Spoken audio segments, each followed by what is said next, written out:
Isabelle Morini-Bosc en deuil.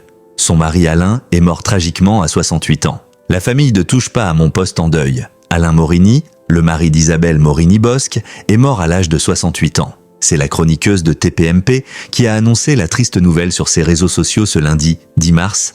Il devait être le copain d'une nuit. Il a été l'homme de ma vie, mon homme. Alain est parti vendredi. Il aimait Dieu, les nôtres, la vie, ses amis, les miens aussi. Je vais désormais les aimer pour nous deux.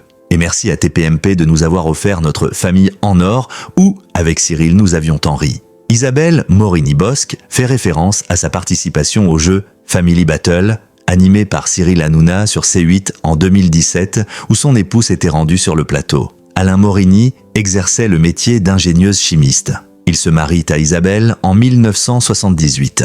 De leur union est né un fils prénommé Guillaume. En 2021, la journaliste spécialisée dans les médias avait révélé dans TPMP que son mari avait été victime d'un AVC. Elle avait ensuite annoncé 2 ans plus tard sur son époux lutter contre une leucémie depuis 2019, ce qui avait poussé la chroniqueuse à s'éloigner des plateaux de télévision. Depuis 4 ans, les soucis ont commencé de façon larvée et depuis 1 an et demi, de façon beaucoup plus dure. Je ne vais pas vous le cacher, il a une leucémie. C'est un ingénieur chimiste au départ, donc peut-être qu'à une époque où on faisait moins attention, ça peut avoir provoqué. Maintenant, je ne suis pas médecin, je ne suis pas Dr House, donc je ne peux pas dire. Mais ça n'est pas impossible. Il avait un cœur de sportif de très haut niveau, donc un cœur qui commence à être normal, là où ceux des autres deviennent anormaux.